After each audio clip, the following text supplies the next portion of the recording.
What happens to a civilization when it watches its own soul dissolve in high definition? We live in an age of total visibility. We see the flash before the sound. But a strange phenomenon occurs. We are no longer witnesses. We are consumers. Gaza did not only expose the failure of politics, it exposed the hollow core of what we call modernity. It revealed that the Enlightenment was never meant for everyone. In his searing critique, Pankaj Mishra suggests that Gaza is the ultimate mirror of the modern world. It is where the colonial past and the digital present collide. Mishra challenges our core faith in social progress. He argues that barbarism is not the opposite of our civilization, it is intertwined with it.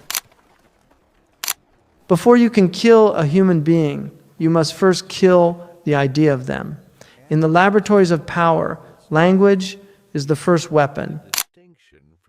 Friedrich Nietzsche warned us, "He who fights with monsters should look to it that he himself does not become a monster." When a nation defines its existence through the lens of an existential threat, every child becomes a future soldier, every hospital becomes a command center. We are told, this is complex, we are told there are two sides, but the media uses euphemisms as a form of political denial. When the media selects whose death is a tragedy and whose death is a statistic, they are constructing a hierarchy of humanity. For centuries, the West has exported a narrative of enlightenment. Gaza has shattered that narrative. The king is naked. Their principles of solidarity only extended to one side.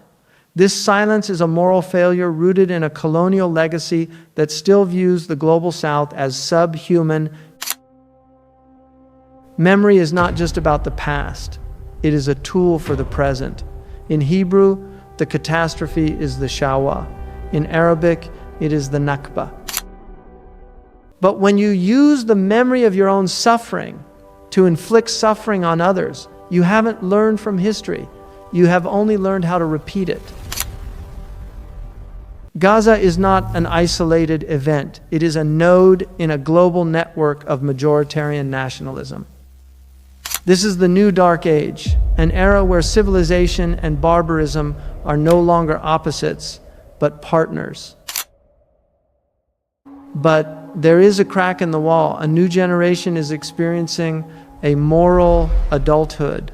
They are witnessing the betrayal of their elders.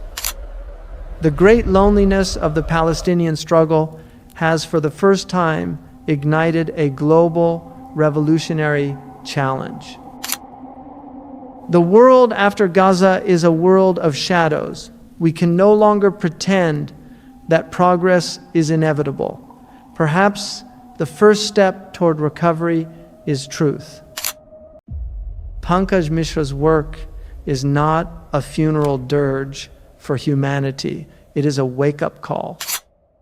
If there is any hope, it lies in the ethical consciousness of those who refuse to look away. The world is watching, but for the first time, the world is starting to see.